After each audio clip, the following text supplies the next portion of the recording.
Welcome everyone. कैसे हैं आप लोग? सब बढ़िया, सब मजे में, बहुत बढ़िया। तो आज अपन लोग क्या पढ़ने जा रहे हैं? दैट इज अपना treatment and disposal of sludge. ठीक, जिन जिन ने मेरा प्रीवियस वीडियो नहीं देख रखा है प्लीज देख करके आइएगा, ठीक है। उसमें मैंने regarding activated sludge process and trickling filters के बारे में अच्छे से बता रखा है, ठीक है। और उनसे रिलेटेड मैंने आपको न्यूमेरिकल सॉल्व करवाए हैं, ठीक। तो इस पर्टिकुलर चैप्टर में अपने में फोकस रहेगा जो भी मतलब अपना स्लज बच जाता है ना at the end of these treatments, water treatment, अपना सेकेंडरी ट्रीटमेंट, ठीक। तो उस स्लज से अपन लोग कैसे डील करने वाले हैं, ठीक। तो इसी बात को ध्यान में रखते हुए मैं आपका वेलकम करता हूँ क्यूरोसिटी बॉक्स। मेरा नाम है सचिन। तो चलिए शुरू करते हैं आज का लेक्चर। तो भाई लोग, जैसे मैंने आपको बता दिया क्या पढ़ने जा रहे हैं, दैट इज टुडे अपना, दैट इज अपना ट्रीटमेंट ऑफ स्लज, ठीक। तो भाई लोग, जैसा कि अपन लोग जानते हैं, अपन लोग primary sedimentation tank and secondary sedimentation tank में सेटलिंग करवाते हैं ना। तो जो भी मतलब अपने पास सेटल्ड अमाउंट में जो अपने पास स्लज रहता है, ठीक, प्राइमरी सेडिमेंटेशन टैंक में से जो स्लज रहता है उसके अंदर तो मेरा ऑर्गेनिक कंटेंट ज़्यादा रहता है, क्योंकि मेरा प्राइमरी सेडिमेंटेशन टैंक 60 से 70% मेरा ऑर्गेनिक मैटर हटा दे रहा था, है ना। और जो भी अपना सेकेंडरी सेडिमेंटेशन टैंक रहता था उसके स्लज में भी मतलब कुछ पोर्शन मतलब ऑक्सीडाइज तो खैर रहता था, क्योंकि अपन लोग उसमें मतलब ट्रिकलिंग फिल्टर्स या अपना एक्टिवेटेड स्लज प्रोसेस से अपना ऑर्गेनिक लोड कम कर रहे रहते थे, ठीक। बट यार जो भी यहाँ पे मतलब स्लज आता था इसके अंदर कुछ पोर्शन मतलब मेरा still oxidise organic matter present रहेगा, है ना। तो उससे अपन लोग कैसे डील करते हैं वो अपन लोग इसमें देखने वाले हैं। तो ट्रीटमेंट ऑफ स्लज में अपन लोग अगर देखें, जो अपने को प्रॉब्लम जो अपन फेस करते हैं ना रिगार्डिंग दिस स्लज, वो कौन कौन सी मतलब प्रॉब्लम रहती है। एक तो भाई लोग स्लज की अपनी ही प्रॉब्लम है, इसका वॉल्यूम इतना ज़्यादा इकट्ठा हो जाता है, तो उससे अपन लोग डील कैसे करने वाले हैं, ठीक है। तो उससे रिलेटेड जो भी मतलब अपन लोग प्रोसेस वगैरह देखेंगे ना, थ्योरेटिकल पार्ट इस चैप्टर का, वो अपन लोग नेक्स्ट वीडियो में देखेंगे, ठीक है।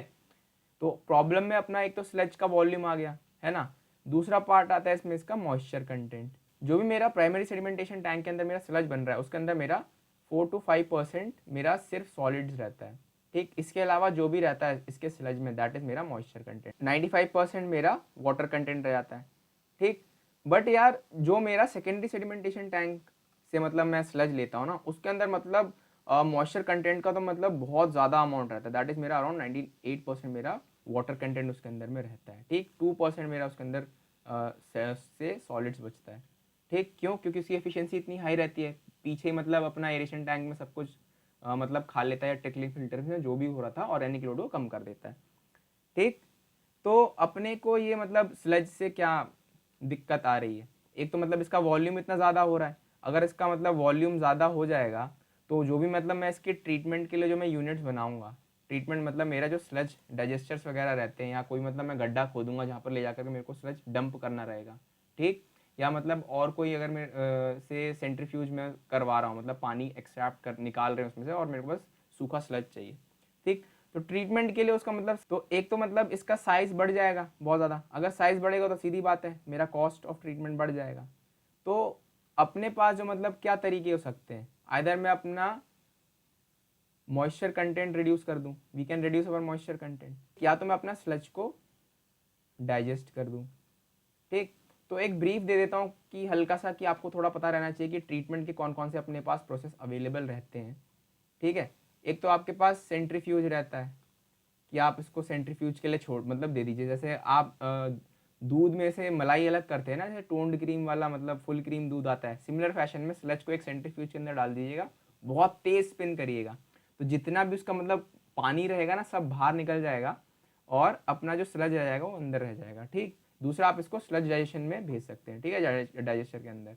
दूसरा आप इसको डंप करवा सकते हैं कहीं। तीसरा आप इसका डी वाटरिंग कर सकते हैं, ठीक है। ऊपर ऊपर का पानी मतलब ऊपर अलग हो जाता है ना एक पॉइंट के बाद भी स्लज का पानी, तो उसको आप निकाल लीजिएगा, ठीक। इसके बाद आप इसको ड्राइंग कर सकते हैं कि मतलब धूप में डाल के इसको डंप करवा दिया, वैसे ही इवेपोरेट हो जाएगा जितना उसके ऊपर में मतलब पानी रहेगा, और वहाँ पे आपको ड्राई मतलब ऐश मिल जाएगा और फ्री मतलब स्लज का, ठीक है। तो ये बेसिक कुछ मतलब ट्रीटमेंट्स आपको मालूम रहने चाहिए while you are dealing with your sludge, ठीक है। तो इसके अलावा अपन लोग अब इसमें देख लेते हैं कि अपना वॉल्यूम एंड मास का रिलेशनशिप रिलेटेड विथ स्लज, ठीक है। कि भाई at the end of the day आपको तो मॉइस्चर कंटेंट ही कम करना है ना। तो जो भाई लोग सॉइल मैकेनिक्स पढ़ करके आया है तो उनको मज़ा आने वाला है, ठीक। तो सॉइल मैकेनिक्स के अंदर आप लोगों ने इंडेक्स प्रॉपर्टीज़ पढ़ी होंगी, पढ़ी थी कि नहीं पढ़ी थी? तो इंडेक्स प्रॉपर्टीज़ के अंदर में आपने मतलब सॉइल से रिलेटेड कुछ टर्म्स पढ़े होंगे ना, वॉइड रेशियो रहता था, मॉइस्चर कंटेंट रहता था, पोरोसिटी रहता था, वगैरह वगैरह। ठीक है, तो ये सारी प्रॉपर्टीज़ में आप लोगों ने मतलब इनके बीच में रिलेशनशिप्स निकाली होंगी, है ना। तो भाई लोग सिंपल वे में उसी तरीके का इस्तेमाल करके मैं यहाँ पर अपना जो ये स्लज का जो वॉल्यूम एंड मास रहता है ना, उसके बीच में मैं रिलेशनशिप निकालने वाला हूँ। ठीक, तो आप लोगों ने फेजर डायग्राम पढ़ा ही होगा, है ना। फेजर डायग्राम पढ़ा था ना सॉइल का, कैसे बनता था, सबसे नीचे आता था सॉलिड। ठीक, सबसे नीचे आता था सॉलिड, उसके ऊपर आता था वाटर कंटेंट कि कितना वाटर है मेरा सॉइल के अंदर में, और उसके बाद ऊपर आता था अपना air. But in terms of sludge अपन लोग एयर कंसिडर नहीं कर रहे हैं, क्यों? क्योंकि यार स्लज तो स्लरी के फॉर्म में होता है, क्या ही उसके अंदर हवा रहेगी, है ना। तो ये तो थे मेरा हो गया इसका फेजर डायग्राम कि कैसा होता है नहीं होता है मेरा स्लज। ठीक है, तो मैं यहाँ से कह सकता हूँ, अगर मान लीजिए इसका पूरा टोटल वॉल्यूम V है, V ऑफ माई स्लज, तो ये किस किस के वॉल्यूम से मिलकर के बना होगा? दैट विल बी मेरा volume of water and volume of मेरा सॉलिड्स, है ना। कोई भी मतलब मैटर है वो तो मतलब एक पर्टिकुलर वॉल्यूम ऑक्यूपाई करेगा, है ना। तो मैं यहाँ लिख सकता हूँ V of sludge will be equivalent to मेरा VS प्लस VW। ठीक, अब मान लीजिए यार आपको अगर स्लज का स्पेसिफिक ग्रेविटी मालूम रहता है, ठीक है, स्पेसिफिक ग्रेविटी क्या रहता था? दैट इज मेरा density of any substance with the density of water, ऐसे ही निकाल देते हैं ना स्पेसिफिक ग्रेविटी। और अगर मेरे को डेंसिटी ऑफ मतलब सब्सटेंस निकालना रहेगा, दैट विल बी व्हाट, मेरा mass of the substance divided by what, its volume, है ना। इसको अगर आप जी से और मल्टीप्लाई कर दीजिएगा तो आपको ये वेट डेंसिटी दे देगा। ठीक, तो यहाँ पर मैं क्या कंसिडर कर रहा हूँ, दैट इज नथिंग बट मेरा वेट डेंसिटी कंसिडर कर रहे हैं अपन लोग। ठीक है, तो यहाँ पे कंफ्यूज मत हो जाइएगा कि सर आपने जी से मल्टीप्लाई कर दिया, आप मास ले रहे हैं। बेसिकली यार मास मेरा अमाउंट रहता है, weight is the force exerted by my mass. ठीक, तो अगर मैं इसको जी से मल्टीप्लाई कर दूं या ऐसे रख दूं तो जी से जी कैंसिल आउट हो जाएगा सब में, जो मैं आगे करने वाला हूँ। ठीक है, तो वहाँ पर कंफ्यूज मत हो जाइएगा कि आप सर वेट ले रहे हैं एक जगह आप मास बता रहे हैं। ठीक है, तो अगर मैं अपने इस वॉल्यूम ऑफ स्लज को इन टर्म्स ऑफ स्पेसिफिक ग्रेविटी लिखना चाहूँ तो मैं ऐसे लिख सकता हूँ ना इसको, वेट ऑफ वेट स्लज, ठीक, divided by specific gravity of the wet sludge, ठीक, multiply by its density of water, ठीक, इक्विवेलेंट टू वेट ऑफ मेरा ड्राई सॉलिड्स, ठीक, डिवाइडेड बाय मेरा specific gravity of my solids, ठीक, divided by the density of water, ठीक, plus weight of water divided by specific gravity of water, ठीक, multiply by density of water. ठीक, density of water common ले लीजिएगा, cut जाएगा। ठीक, तो आगे बढ़ते हैं, इसमें इसका फर्दर एक्सपेंशन करने की कोशिश करते हैं। ठीक, तो मेरे पास क्या फॉर्मूला निकल करके आया, दैट इज मेरा weight of wet sludge divided by specific gravity of wet sludge will be equivalent to weight of solid divided by specific gravity of solids plus weight of water divided by what, specific gravity of water. ठीक है, तो ये formula आपके पास एक निकल करके आया है। ठीक है, इसको आप याद कर लीजिएगा, ये इंपॉर्टेंट फॉर्मूला है। ठीक, अब मान लीजिए मेरे को मेंशन्ड है कि मेरे पास percentage of solids is given by weight. ठीक, मेरे को जो ये WS है ना, ये percentage of solid by weight given है। ठीक, मतलब परसेंटेज में दे रखा है। अगर सिंपल भाषा में बताना चाहूँ, अगर मेरे पास 100 kg मतलब स्लज है, ठीक है, 100 kg में से मेरा 30% is my solids by weight. इसका मतलब ये होगा कि जो मेरा वेट ऑफ सॉलिड होगा डिवाइडेड बाय इसका total weight multiply by 100 is equal to 30%, है ना। तो भाई लोग इस फॉर्मूले को मैं कैसे मतलब चेंज कर सकता हूँ, तो इसको मैं ऐसे लिख सकता हूँ, 100 divided by specific gravity of the wet sludge will be equal to मेरा परसेंटेज ऑफ सॉलिड्स, ठीक, divided by what, specific gravity of the solid plus percentage of water, ठीक, divided by specific gravity of water. तो यार percentage of water अगर आपको percentage of solid by weight दे रखा है इन योर स्लज, अगर आपको मालूम है तो परसेंटेज ऑफ वाटर कितना हो जाएगा, दैट विल बी मेरा 100 माइनस परसेंटेज ऑफ सॉलिड्स। होगा कि नहीं होगा, टोटल 100 है ना, 100 में से इतना परसेंटेज इतना है, तो इतना ऑफ परसेंटेज ऑफ वाटर कैसे हो जाएगा, टोटल में से इतना माइनस कर दीजिएगा, तो यही निकल करके आएगा ना। तो ये एक इंपॉर्टेंट फॉर्मूला है अगर आपको परसेंटेज में मेंशनड दे रखा है इन द क्वेश्चन। जो मैं आपको इक्वेशन लिखवा रहा हूँ ना, ये बहुत इंपॉर्टेंट इक्वेशंस हैं, आपके हेल्प करेंगे आगे न्यूमेरिकल सॉल्व करने के लिए, ठीक। तो गेट में इससे मतलब अगर एग्जामिनर का मतलब मन हुआ, मूड हुआ तो क्वेश्चन पूछ लेता है। तो ये बेसिक चीज़ें आपको पता रहना चाहिए, इसलिए मैं इन फॉर्मूलाज पे ज़्यादा लिखवा रहा हूँ और ध्यान दे रहा हूँ, ठीक। इसके बाद अब आपसे मतलब मैं पूछूं कि आपको वॉल्यूम निकालना रहेगा of your sludge, how you will get the volume of your sludge, ठीक। जो भी आपका स्लज है आप उसका वॉल्यूम कैसे निकालने वाले हैं, ठीक। तो जैसे कि मैंने बोला कि आपको अगर percentage of solids by weight given है, ठीक, तो आपका जो मतलब वेट ऑफ स्लज होगा ना, that will be equivalent to your what weight of solids divided by your percentage of solids by weight, ठीक। कैसे समझाऊं इसको डिराइव करके? तो मान लीजिए इसको मैंने P से डिनोट कर दिया, ठीक। इतना बड़ा कौन लिखने वाला है? तो वही 100 किलो वाला एग्जांपल मैं आपको बताऊंगा यार। ये यूनिटरी मेथड लगाओगे ना तो बहुत सारी इक्वेशंस मतलब एप्टीट्यूड के भी क्वेश्चन आपको ऐसे ही सॉल्व हो जाएंगे, ठीक। तो से फॉर एग्जांपल आपके पास 100 किलो वो था, मतलब टोटल वेट था ऑफ योर सॉलिड्स, ठीक। इस 100 किलो में से 30% is your percentage of solids by weight, ठीक।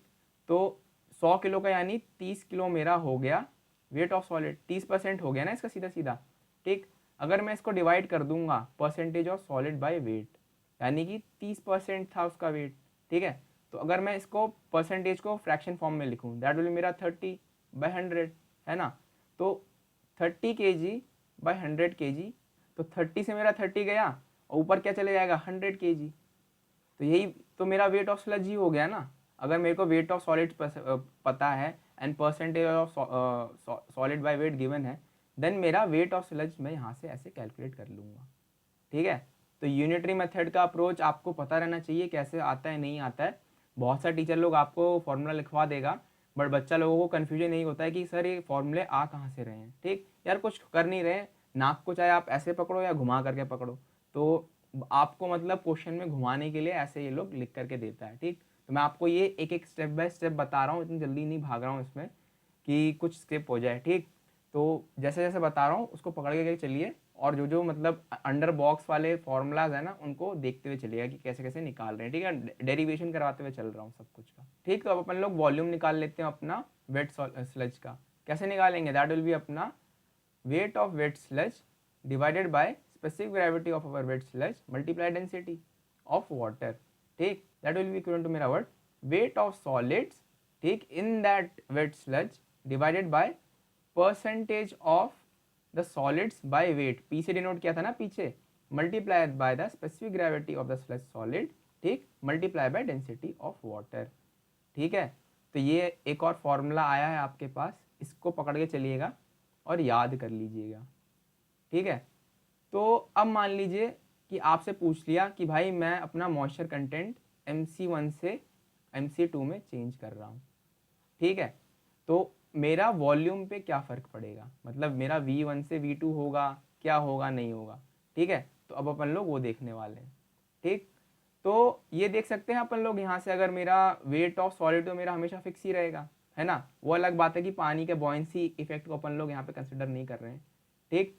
तो एक लिमिट तक उसका मतलब पानी के अंदर इन द सेंस किसी का भी चीज़ मतलब अगर कॉन्फ़िगरेशन आप देखते हैं, स्लज का कॉन्फ़िगरेशन देख रहे हैं, ठीक है, उसके अंदर तो मतलब क्या ही बॉयंसी फोर्स रखेगा, तो उसके अंदर जो मतलब मेरा सॉलिड का वेट रहेगा वो तो हमेशा सेम ही रहने वाला है ना। चाहे आप उसको गर्म कर दीजिए, चाहे आप उसमें और पानी डाल दीजिए, थोड़ा और मतलब गीला कर दीजिए, सॉलिड का तो वेस्ट वही मतलब वही रहने वाला है, ठीक। तो WS तो मेरा चेंज नहीं होगा। Density of water will always remain same, चाहे आप एक बूंद पानी ले लीजिए चाहे एक मग्गा भर के पानी लीजिए, डेंसिटी ऑफ वाटर चेंज होता नहीं है, ठीक है।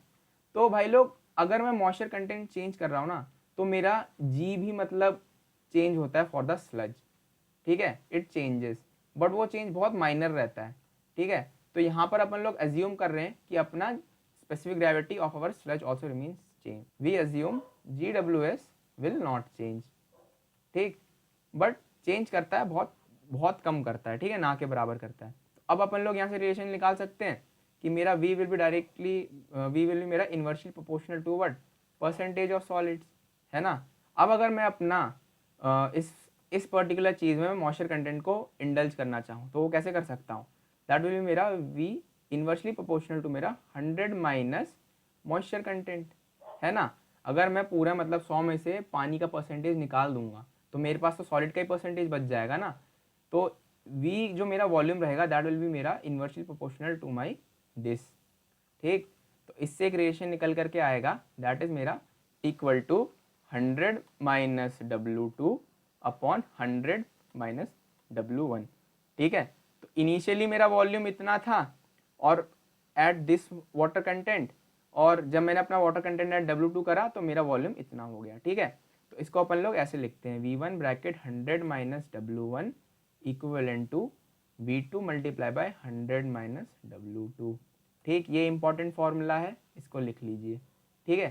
तो ये बेसिकली मेरे को अप्रॉक्स रिजल्ट देता है, ठीक, कि मतलब आपको इस इक्वेशन से अप्रॉक्स रिजल्ट मिलेगा। अगर आपको से specific gravity of sludge is not mentioned तो आप अप्रॉक्स वाला फॉर्मूला लगा लीजिएगा, नहीं तो अगर आपको सब कुछ गिवन है देन आप इस वाले फॉर्मूले के लिए जाइएगा अगर आपको वॉल्यूम निकालना है फॉर योर स्लज, ठीक है।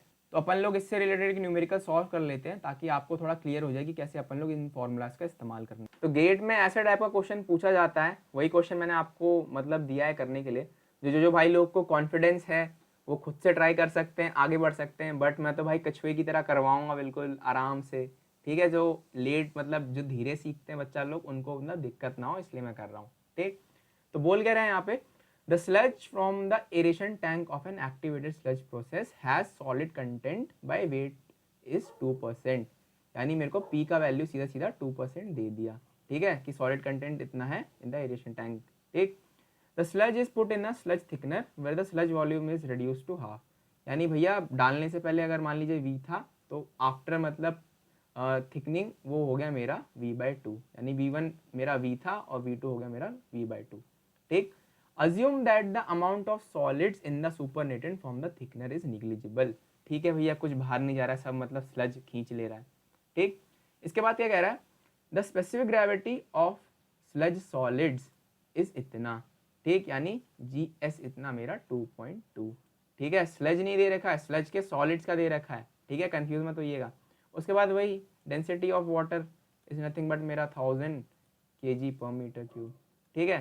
तो पहला क्वेश्चन क्या पूछ रहा है, density of sludge removed from the aeration tank will be, ठीक है। तो जो भाई लोगों को आता है वो वीडियो स्टॉप कर सकते हैं और खुद से कर सकते हैं, ठीक। तो इसका करेक्ट आंसर इज इतना, ठीक है। तो किन किन भाई लोगों का ये आंसर आया है, दैट इज करेक्ट। तो मैं सॉल्व करता हूँ, कैसे सॉल्व करेंगे अपन लोग, ठीक है। तो जो मैंने आपको कंडीशन लिखवाई थी वो लिख लीजिएगा और आपको वेट परसेंटेज दे रखा है। तो परसेंटेज वाला कौन सा फॉर्मूला था अपने पास, दैट वाज मेरा 100 divided by specific gravity of wet sludge equivalent to मेरा P divided by what, specific gravity of solids, plus दूसरा क्या था मेरा बताइए, percentage of water, percentage of water divided by what, specific gravity of water. तो percentage of water कैसे निकाल लेंगे, अब यार सीधा सीधा बोल रहा है 2% मेरा क्या है, मेरा सॉलिड्स है ना। तो जाहिर सी बात है मेरा 98% मेरा वाटर ही होगा, है ना। कैसे निकाल लिया, 100 माइनस 2%। अरे यार सिंपल था मैथ्स, इसमें कुछ था नहीं, ठीक है। आगे बढ़ते हैं इसमें, तो 100 डिवाइडेड बाई GWS, ठीक है, ये P का वैल्यू 2% था, ठीक। ये याद रखिएगा यहाँ पे परसेंटेज में ही रखना है, यानी कि आप मतलब फ्रैक्शन में कन्वर्ट करके 0.0202 का रख दिया यहाँ पर, ठीक है। यहाँ पे आएगा आपका 98%, ठीक, डिवाइडेड बाई ये कितना था GS, दैट वाज मेरा 2.2, ठीक। और G ऑफ वाटर सबको पता है भाई, स्पेसिफिक ग्रेविटी ऑफ वाटर क्या होता है 1, है ना। ये छोटी मोटी बातें याद रखनी चाहिए आपको, अगर नहीं पता है तो चुल्लू भर पानी में डूब मरिए, ठीक है। GWS आपका यहाँ से आ गया, दैट इज मेरा 1.001, ठीक। अब जिन जिन भाई लोगों को स्पेसिफिक ग्रेविटी का फॉर्मूला नहीं पता है, दैट इज नथिंग बट मेरा density of wet sludge to the density of water, ठीक है। तो अब जाहिर सी बात है आ गया होगा, डेंसिटी ऑफ वेट स्लज ही तो पूछ रहा था, तो अपने को डेंसिटी ऑफ वाटर कितना दे रखा था, दैट वाज मेरा 1000 kg/m³, ठीक है। तो 1.011 मल्टीप्लाई बाय 1000 kg/m³, ये मेरे को दे देगा 1011 kg/m³, ठीक, इसलिए बोलता हूँ स्टेप वाइज करिए, कुछ दिक्कत नहीं होगा, दिमाग खोल के रखिएगा, बत्ती बिल्कुल जला करके कहीं अटकेंगे नहीं। ठीक है, तो पहला पार्ट अपना हो गया। ठीक, तो सेकंड पार्ट में अपन से पूछ रहे हैं what is the solid content by wait if the sludge is thickened, कि भाई इनिशियली उसमें इतना था, कितना 2%, आफ्टर थिकनिंग के बाद कितना हो जाएगा। तो देख लेते हैं कि क्या होगा। ठीक, तो इसमें अपने पास ये फॉर्मूला था ना अप्रॉक्सीमेट वाला, दैट वाज मेरा 100 minus water content initially multiply by volume equivalent to मेरा 100 minus water content at second stage after thickening multiply इसका वॉल्यूम। ठीक, तो जो मेरा V1 था दैट वाज मेरा V। ठीक, और मेरा V2 हो गया था V/2, है ना। और इस पूरे टर्म को मैं लिख सकता हूँ क्या, P नहीं लिख सकता हूँ उसको, P तो होगा ना ये, और ये मेरे से पूछ रहा है पूरा पार्ट। ठीक, इसको मैं x मान लूँगा। ठीक है, V से V गया। ठीक, P कितना था 2%, तो x मेरा कितना आएगा 4। ठीक, तो किन किन भाई लोगों ने 4 पे टिक किया था, सच्ची बताइएगा, अरे बताइए। तो ये आपका आंसर इस, मतलब अगर यहाँ पर आपको से 1 2 3 एंड 4 दे रखा होता instead of these precised value, ठीक है, तो आपका 4 करेक्ट रहता, बट ये आंसर इज रॉन्ग। क्यों यार, आंसर क्यों रॉन्ग है यार, मैंने बताया था ना कि ये मतलब ये वाला इक्वेशन इज अप्रॉक्सीमेट, जो वैल्यू आपकी निकल करके आई है that is nothing but your percentage of solids, है ना, बाय वेट आफ्टर थिकनिंग। ठीक, तो मैंने कहा था कि ये अपना जो था formula that was very approximate, तो मैंने उसके लिए आपको क्या बोला था कि अगर आपके पास सब वैल्यूज अवेलेबल है regarding your volume of wet sludge and your specific gravity of wet sludge, तो आपको ये वाला फॉर्मूला अप्लाई करना पड़ेगा, that is your volume of wet sludge equivalent to volume equivalent to weight of your solids divided by your percentage of solids multiply by your specific gravity of what, your wet sludge multiply by density of water। ठीक, क्यों, क्योंकि यार इसमें अपन लोगों ने approximation लिया था ना कि अपना specific gravity of wet sludge is not varying, but actual में तो वेरी करेगा ना, तो उसका इसका इफेक्ट लगा करके अपन लोग अपना क्या करेंगे, अपना अपन लोग न्यू GWS कैलकुलेट करेंगे। ठीक, अपना इनिशियली GWS कितना निकल करके आया था, इनिशियली कितना था अपना GWS, दैट वाज मेरा 1.01, है ना, जब मेरा 2% था क्या WS by percentage of weight. ठीक, बट मेरा जब WS बिकम्स 4% तो मेरा GSW1 कितना आएगा, तो ये अपन लोग अब कैलकुलेट करने वाले हैं सिमिलर फैशन में। ठीक, तो ये वाला फॉर्मूला इस्तेमाल करेंगे फिर से, 4 divided by specific gravity of the solid, वो तो सेम ही रहने वाला है ना, वो थोड़ी चेंज करेगा। ठीक, plus what dense plus your moisture content, ये हो जाएगा मेरा 96%। ठीक, डिवाइडेड बाय व्हाट GW। ठीक, तो यहाँ से जो आपका नया, ये तो अपना 2.2 था, है ना, और ये तो अपना 1 था, तो यहाँ से जो अपना नया GWS2 निकल करके आएगा दैट विल बी योर 1.022। ठीक है, तो अब मैं इस वाले फॉर्मूला में अगर मैं पुट करना चाहूँ तो मेरे पास रिलेशनशिप था ना कि मेरा V वॉज बिकमिंग V/2। ठीक, तो मेरा V1 कितना हो जाएगा, अगर मेरा V1 ये है and V2 is this much, अगर मैं V1 निकालना चाहूँ, V1 will be equal to WS divided by percentage, कितना था पहले इनिशियली 2% था ना, 2% मल्टीप्लाई बाय व्हाट 1.011। ठीक, मल्टीप्लाई बाय 1000।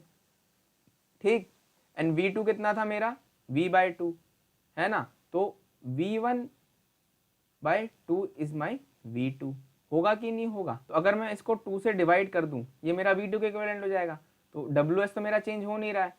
ठीक, divided by percentage of solid जो मेरे को निकालना है, क्योंकि यार ये तो मेरा अप्रॉक्सीमेट वैल्यू से निकल करके आया था ना।